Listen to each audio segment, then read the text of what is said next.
அரசியல் கருடன் உறவுகளுக்கு வணக்கம்.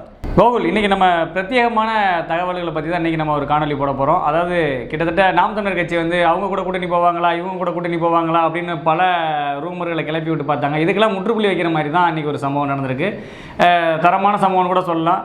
கிட்டத்தட்ட நாம் தமிழர் கட்சியினுடைய வேட்பாளர்கள் சட்டமன்ற தொகுதி 2026 வேட்பாளர்கள் இப்போவே வந்து 25 பேரை வந்து அறிவிச்சிட்டார் பகிரங்கமாக, எல்லாத்துக்கும் முற்றுப்புள்ளி வைக்கிற மாதிரி. அதில் தான் அவருடைய அதிரடி அரசியலை காட்டியிருக்கிறாரு சீமான் அவர்கள். அதை பார்த்து நிச்சயமா கிட்டத்தட்ட 60 பேர் கொண்ட வேட்பாளர் பட்டியல் வந்து தயார் பண்ணிட்டு தான் கட்சியை சொல்லியிருக்காங்க. அதில் 25 நபர்கள் பேர் கொண்ட பட்டியலை இப்போ வெளியிடவும் செஞ்சுருக்காங்க. அதை நம்ம ஒன் பை ஒன்னாக நம்ம முதல்ல பார்த்துடலாம். எல்லாருக்கும் அந்த பேரை வந்து மக்களுக்கு சொல்லிடுங்க, யார் யார் எந்தெந்த தொகுதியில் போட்டிடுறாங்கன்னு சொல்லிட்டு. முதல்ல நம்ம எல்லாருக்குமே தெரிஞ்ச வேதாரண்யம் தொகுதி, ஏன்னா அது மட்டும் தனியாக முதல்ல வந்து அவங்க அறிவிப்பு பண்ணிட்டாங்க. அதில் இடும்பாவனம் கார்த்திக் அவர்கள் போட்டிடுறாங்க. கன்னியாகுமரி தொகுதி மரிய ஜெனிஃபர் அவர்கள் போட்டியிடுறாங்க. இவர்கள் பற்றி தெரியும் நினைக்கிறேன். ஏற்கனவே வந்து கன்னியாகுமரி நாடாளுமன்ற தொகுதியிலையும் நாடாளுமன்ற வேட்பாளர்களை வந்து போட்டிட்டு இருந்தாங்க. கும்முடுப்பூண்டி வக்கீல் ஸ்ரீதர் அவர்களும் நம்ம அனைவருக்குமே தெரியும். டிவி நிகழ்ச்சிகளிலிருந்து பல டிபேட்டுகளையும் பங்கெடுப்பாங்க. நாம் தமிழர் கட்சியின் சார்பாக பல்வேறு விவாதங்களில் ஒரு பிரபலமான முகம், அவரும் ஒரு சொல்லத்தகுந்த நபர். அவரும் நிச்சயமா பல விவாதங்களையும் பங்கெடுக்கக்கூடிய ஒரு நபர். திருவள்ளூர் தொகுதி செந்தில்குமார், தென்காசி கௌசிக் பாண்டியன் அவர்கள், விளவங்கோடு மரிய ஸ்டெல்லா இவர்கள் வந்து சேவியர் ராஜா அவர்களினுடைய மனைவி, நாம் தமிழர் கட்சியை சார்ந்த பிரமுகர். கடந்த ஆண்டு கொலை செய்யப்பட்டவர். அவங்களுடைய மனைவிக்கு வந்து முக்கியத்துவம் கொடுத்திருக்காங்க. ஏற்கனவே இடைத்தேர்தலையும் கொடுத்திருந்தாங்க, இப்போ பொது தேர்தலையும் வந்து கொடுக்குறாங்க. நாகர்கோவில் முத்துக்குமார், அம்பத்தூர் சிலம்பரசன், ஆவடி புனிதா, ஆயிரம் விளக்கு களஞ்சியம் அவர்கள், இயக்குனர் களஞ்சியம் அவர்கள் நாம் தமிழர் கட்சியினுடைய உறுப்பினர். வேளச்சேரி கீர்த்தி, பல்லாவரம் மருத்துவர் கார்த்திகேயன் அவர்களை அனைவருக்குமே தெரிஞ்சிருக்கும். போன மத்திய சென்னையில் கூட வேட்பாளராக போட்டிட்டு இருந்தாங்க. தொடர்ச்சியாக நாம் தமிழர் கட்சியின் வேட்பாளராக களமிறங்கிட்டு இருக்காங்க. ராணிப்பேட்டை தாரிகா சல்மான், ஆம்பூர் ரபீகா, பரமத்திவேலூர் அரவிந்த், கோபிச்செட்டிப்பாளையம் சீதாலட்சுமி அவர்கள் யாருன்னு நம்ம சொல்லணும்னு தேவையில்லை. ஈரோடு கிழக்கில் அவர்களினுடைய பிரச்சாரத்தை அனைவருமே நம்ம பார்த்துருப்போம். அதற்கு முன்னாடியும் கடந்த ஆண்டுகளையும் திருப்பூர்லாம் போட்டிட்டு இருக்காங்க. தொடர்ச்சியாக அவர்கள் வந்து களம் கண்டுகிட்டே இருக்காங்க. அரசியல் களத்தில் வேட்பாளர்கள் எல்லாமே வந்து பிரபலமானவர் தான், ஓரளவுக்கு அறிமுகமானவர். நிச்சயமா கவுண்டன்பாளையம் கோவையில் கலாமணி அவர்கள், இவர்களும் வந்து அண்ணாமலை எதிர்த்து கடந்த முறை கோவை நாடாளுமன்ற தேர்தலில் போட்டியிட்ட ஒரு நபர். திருப்பூர் மடத்துக்குளம் அபிநயா, பழனி உசேன், ஸ்ரீரங்கம் ராஜேஷ், சிதம்பரம் மணிவாசகம், கீழ்வேலூர் கார்த்திகா, பேராவூரணி ராஜாராம், ராமநாதபுரம் அனீஸ் ஃபாத்திமா அவர்களையும் நம்ம செய்தி பிரபலமான முகம். நாம் தமிழர் கட்சியில் வந்து சொல்லக்கூடிய பேச்சாளர்கள் அவங்களும் ஒருத்தவங்க. நிச்சயமா அது பல மக்களும் அது அறியப்பட்ட ஒரு வேட்பாளர் தான். இதில் வந்து குறிப்பாக கோவில் வந்து நீங்கள் பேர் வாசிக்கும் போது பார்த்தீங்கன்னா கன்னியாகுமரியில் ஆரம்பித்து திருவள்ளூரில் வந்து முடிச்சிருப்பார் சென்னை. அதாவது ஒரு பகுதியில் மட்டும் போட கிடையாது வேட்பாளர்களை, கிட்டத்தட்ட பரவலாக எல்லா பகுதியையும் டச் பண்ணியிருக்கிறார். எல்லா மண்டலங்கள்லையும் எல்லா மாவட்ட வாரியாக போய் டச் பண்ணிட்டு வந்திருக்கிறாரு வேட்பாளர்களை, அப்படி தான் சொல்லணும். அதுலேயும் குறிப்பாக பார்த்தீங்கன்னா அதிலே கிட்டத்தட்ட 25 பேரில் நீங்கள் வாசத்தில் ஒரு 10 பேர் பெண்கள், அதிலே 10 பெண்கள் இருக்கு. நிச்சயமா ரொம்ப முக்கியமானது. 10 பெண்கள்ங்கிறது வந்து சரிபாதி பெண்கள் கொடுக்க போகிறாங்கன்றது எழுதப்பட்ட விதி தான் நாம் தமிழர் கட்சியில். இருந்தாலும் இதிலேயே முதல்ல அறிவிக்கப்பட்ட 25 வேட்பாளர்களே 10 பெண்கள் கவனம் பெறுது. இப்போ ரெண்டாவது வந்து ஏன் இப்போ அரசியல் எலெக்ஷனுக்கு இன்னும் ஒரு 26, அப்போ ஒரு வருஷம் இருக்குது. அதுக்கு முன்னாடி ஏன் இந்த பரபரப்பாக இப்போ வேட்பாளர் அறிவிக்கணுன்ற என்ன கட்டாயம் இருக்குது அப்படின்னு சொல்லி கேட்கலாம். ஆமாம், அதுக்கு ஒரு 3 காரணம் இருக்குண்ணா. முதல் காரணம் என்ன அப்படின்னு பார்த்தீங்கன்னா, நாம் தமிழர் கட்சி இவங்களோட பி டீம், அவங்களோட பி டீம், நாம் தமிழர் கட்சி இவங்க கூட கூட்டணி போயிருவாங்க, அவங்க கூட கூட்டணி போயிருவாங்க, அங்கிருந்து கூப்பிடுறாங்க. இது மாதிரி பல புரளிகள் வந்து சமூக வலைதளங்களையும் சரி ஊடகங்களையும் வளம் வந்துட்டு இருக்கு. அப்போ அதுக்கெல்லாம் முற்றுப்புள்ளி வைக்கணும். எப்பா இவங்க யாரு கூட கூட்டணி கிடையாது, ஏன்னா இவங்க வேட்பாளர் அறிவிச்சிட்டாங்க அப்படிங்கும்போது நம்மளும் சொல்லிக்கிட்டே இருக்கோம் கூட்டணி கூட்டின்றாங்க, முற்றுப்புள்ளி வச்சிருவாங்க. இது ஒண்ணு. இன்னொன்னு ரொம்ப முக்கியமானது, சீமான் அவர்கள் எதிர்க்கட்சி வேட்பாளர்கள் கிட்ட காசு வாங்கிட்டு இவர் வேட்பாளரை போடுறாருப்பா, டம்மி வேட்பாளரை போடுறாருப்பான்னு ஒரு பேச்சு. எலெக்ஷன்ல வந்து அப்படியே யாராவது ஒரு முக்கியஸ்தர்களை போடும்போது, அதாவது ஒரு திமுக அதிமுக போடும்போது அவர்களை ஜெயிக்க வைக்கிறதுக்காக இவர் வந்து விட்டு கொடுக்குறாரு, அந்த இடத்துல காசை வாங்கிட்டு அந்த இடத்துல இந்த மாதிரி டம்மி வேட்பாளரை போடுறாரு அப்படின்ற ஒரு குற்றச்சாட்டுகள், ஒரு விமர்சனங்களை வச்சாங்க. ஆனா அந்த பாச்சா இந்த தடவை பலிக்காது. அதனாலதான் என்ன பண்ணிட்டாரு, 2020க்கு இப்பவே போட்டாரு வேட்பாளர். அப்ப இனிமே நீங்க போட போற வேட்பாளரை போடுங்க. அப்போ நீங்கள் யாரை போட போகிறீங்களோ அதை பொறுத்து தான் தேர்தல் கிழமை அமைங்கிறதுல அவர் தெளிவாக முடிவு எடுத்து. கண்டிப்பாக நீங்கள் வந்து அந்த இப்போ நாங்கள் போட்ட வேட்பாளர் தொகுதியில் நீங்கள் ஒரு பலமான வேட்பாளர்கள் போடலாம், பலவீன வேட்பாளர்கள் போடலாம், உங்களோட விருப்பம். உங்கள் வேட்பாளர் தேர்வுங்கிறது தேர்தலை எங்கள் விதத்தில் எந்த அளவு பாதிக்காது அப்படிங்கிற அடிப்படையில் சீமான் முடிவு எடுத்திருக்காங்க. ஒருவேளை நாளைக்கு நீங்கள் ஒரு வேட்பாளர் வந்து பலமான வேட்பாளரோ இல்லை பலவீனமான வேட்பாளர் போட்டால் கூட நீங்கள் தான் டம்மி வேட்பாளர் போட்டால் கணக்காகுமே தவிர நாம் தமிழர் கட்சி மேலே அந்த குற்றச்சாட்டு வராது. அதனால் நாம் தமிழர் கட்சியினர் முன்கூட்டியே அதை வந்து அறிவிச்சிட்டாங்க. அந்த குற்றச்சாட்டுக்கும் ஒரு முற்றுப்புள்ளி. இப்போ மூன்றாவதாக என்ன அப்படின்னு பார்த்தீங்கன்னா, அது வாக்குச்சாவடி உறுப்பினர்கள் நாம் தமிழர் கட்சியை பொறுத்தளவில் ஒரு கட்டமைப்பு வந்து பிரதான கட்சிகள் அளவிற்கு இல்லை அப்படிங்கிறது நாம் தமிழர் கட்சியினரே ஏற்றுக்கொள்ளக்கூடிய ஒரு உண்மைதான். ஏன்னா கிட்டத்தட்ட வந்து ஆட்சியில் இருந்த எதிர்க்கட்சியாக இருந்த திமுக அதிமுக போன்ற கட்சிகளுக்கு ஊரக உள்ளாட்சிகள் முதற்கொண்டு கட்டமைப்பு வந்து இருக்கும், பூத் கமிட்டி மெம்பர்ஸ் வந்து இருப்பாங்க. கிட்டத்தட்ட ஒரு பூத்துக்கு இப்போ அதிமுக பொதுச்செயலாளர் எடப்பாடி அவர்கள் கூட சொன்னாங்க 18 உறுப்பினர்கள் நாங்கள் போட போகிறோம்னு சொன்னாங்க. திமுக வந்து 10 உறுப்பினர்கள் போட போகிறோன்னு சொன்னாங்க. இப்போ நாம் தமிழர் கட்சி கூட எவ்ரி பூத் 8 யூத் அப்படிங்கிற மாதிரி ஒரு ஸ்லோகன்லாம் சொல்லியிருந்தாங்க.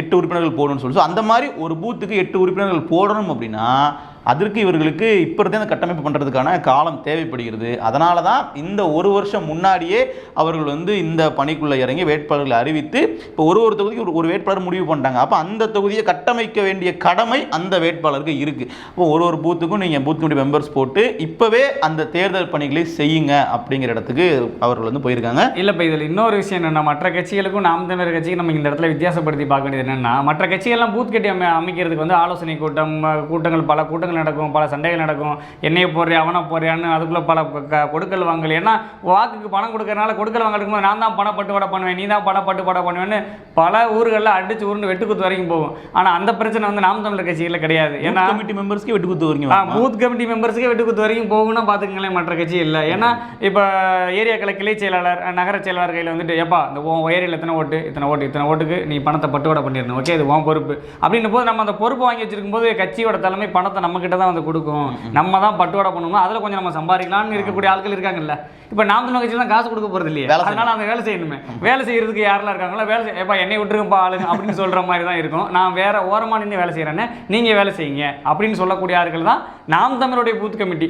இப்போ மற்ற கட்சிகளுக்கும் இதுக்கு என்ன வித்தியாசம்னு நம்ம சொல்லிட்டோம். இப்போ ரெண்டாவது, இந்த பூத் கமிட்டிகளில் வந்து வேலை செய்கிறது வந்து மற்ற கட்சிகள் போல உருவாக்கலை கட்டமைக்கலைன்ற ஒரு குறைபாடு இருந்துச்சு இல்லையா, அது இந்த தடவை வந்து வலுவாக கட்டமைச்சிருக்காங்க அப்படின்னு தான் சொல்லணும். வலுவாக கட்டமைப்புக்குள்ளே வந்துருச்சு அதுவே. ஏன்னா தன்னெழுச்சியாக எல்லா இளைஞர்களுமே வந்து இது நமக்கான நேரம் என்றைக்கு வந்து பரவலாக வந்து தொடர்ச்சியாக வந்து சீமான் அவர்கள் வந்து பெரியார் அவர்கள் அடித்தார்களோ, தமிழினத்திற்காக தொடர்ந்து இப்போ போராட்டங்களை வந்து தீவிரப்படுத்தி இருக்கிறார்களோ, அதில் இருந்து மக்களுக்கு வந்து ஒரு அதீத நம்பிக்கை வந்துருச்சு. தமிழ்நாட்டில் உள்ள மக்களுக்கு எல்லாருக்குமே ஒரு நம்பிக்கை வந்துருச்சு.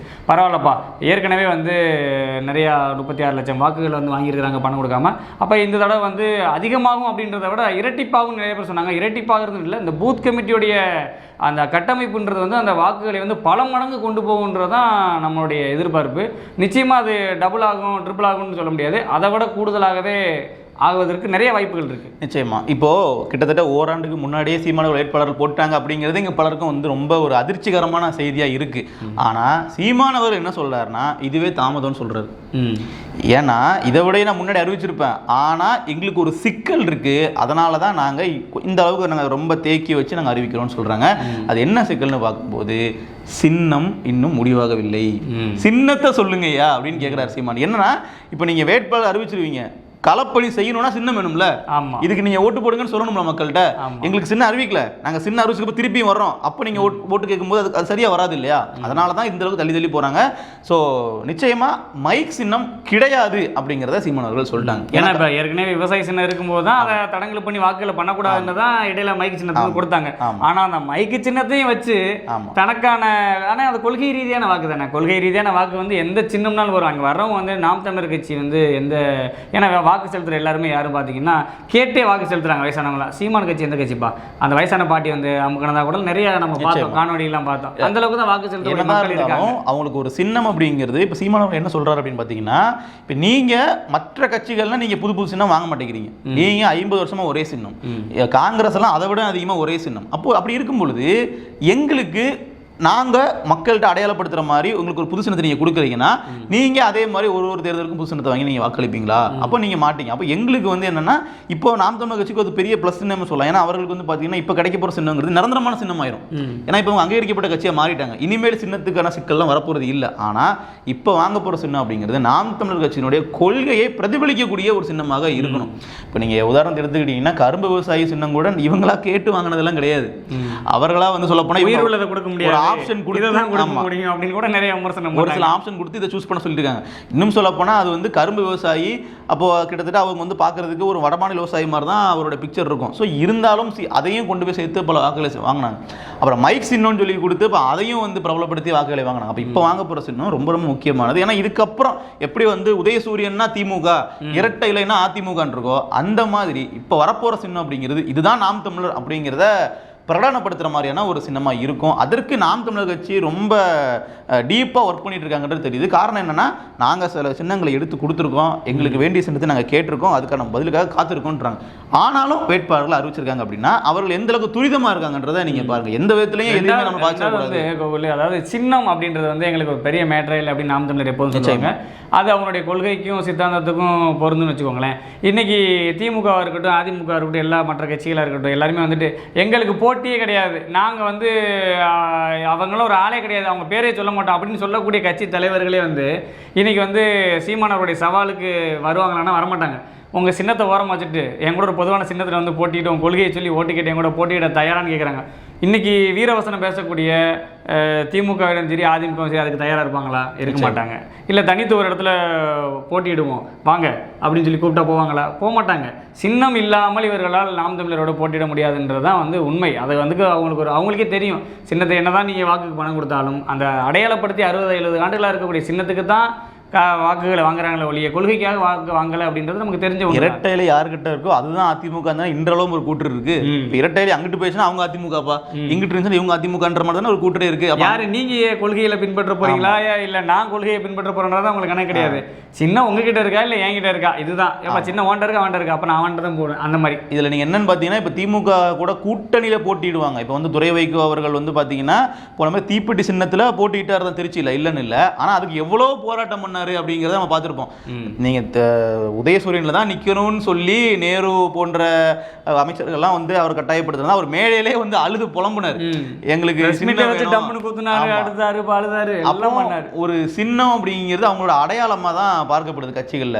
நீ எங்க கூட கூட்டணியில இருந்தாலும் நீ வந்து எங்க சின்னத்துல தான் போட்டியிடணுங்கிற மாதிரிலாம் அழுத்தம் கொடுத்துலாம் அதுக்கு ஒரு பயமும் காரணமா இருக்கும். அதாவது பயம் எங்க ஒரு வேலை ஒரு தோத்துட்டாரா நமக்கு அசிங்கமா போயிடுமே, அப்ப நமக்கு அந்த சின்னம் மேல இருக்கக்கூடிய நம்பிக்கை அந்த மாதிரி நம்ம வந்து பிளேடு மேல வச்ச ஒரு நம்பிக்கை ஓ மேல வைன்னு ஒரு டயலாக் வரும் பாத்தீங்களா, அந்த மாதிரி தான் சின்னம் மேல நம்பிக்கை வச்சிருக்காங்க. காசு சின்னம். அதுல இன்னொரு சிக்கல் இருக்குன்னா, இப்போ நீங்க வந்து சின்னத்துல மாத்தி நீங்க போட்டிடுறீங்க. இப்போ விசிகாவுக்கு பானை சின்னம் அவங்க வந்து திமுகவில் போட்டிடுறாங்கன்னு வச்சுப்பாங்க. இப்போ இந்த முறை தனி சின்னத்தில் அவங்க போட்டிட்டாங்க. ஆனால் கடந்த 2019 தேர்தல் தனி சின்னத்தில் போட்டியில்லை. அது திருமாவளவன் அவர்கள் மட்டும்தான் பானை சின்னம்.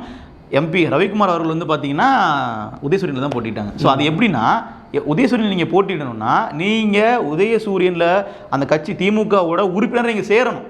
அதாவது ஆன் ரெக்கார்டு நீங்கள் சேரணும். அப்போ தான் நீங்கள் அந்த சின்னத்தில் போட்டிட முடியும். அப்போ இது கிட்டத்தட்ட வந்து பார்த்தீங்கன்னா ஒரு கட்சி தாவர மாதிரியான ஒரு சம்பவம் தான் அது. அப்போ அப்படிலாம் இருந்து அந்த சின்னத்தை வாங்கி அதனால தான் வெற்றி கிடைக்கும்னு உங்களை ஒரு கூட்டணி கட்சி அழுத்தம் கொடுக்குறாங்கன்னா, இப்போ வெளிப்படையாக நீங்கள் போக போகிறீங்க, ஸ்டாலின் உங்க கூட வரப்போறாரு, இவர் தான்ப்பா இந்த தொகுதியினுடைய வேட்பாளர், இவருக்கு நீங்கள் வாக்குறீங்கன்னு சொல்ல போகிறீங்க. ஆனாலும் மக்களுக்கு அது தெரியாதுன்னு நீங்கள் நம்பி எங்கள் சின்னத்திலே நீங்கள் போட்டி போடுங்கன்னு சொல்லி வற்புறுத்துறீங்கன்னா, அப்போ சின்னத்தின் மீதான உங்களுடைய அந்த நம்பிக்கை, அதுக்கு மேலே நீங்கள் அண்ணன் சொன்ன மாதிரி அந்த பிளேடு மேலே நீங்கள் வைக்கிற நம்பிக்கை எந்த அளவுக்கு இருக்குன்றத பார்க்க முடியுது.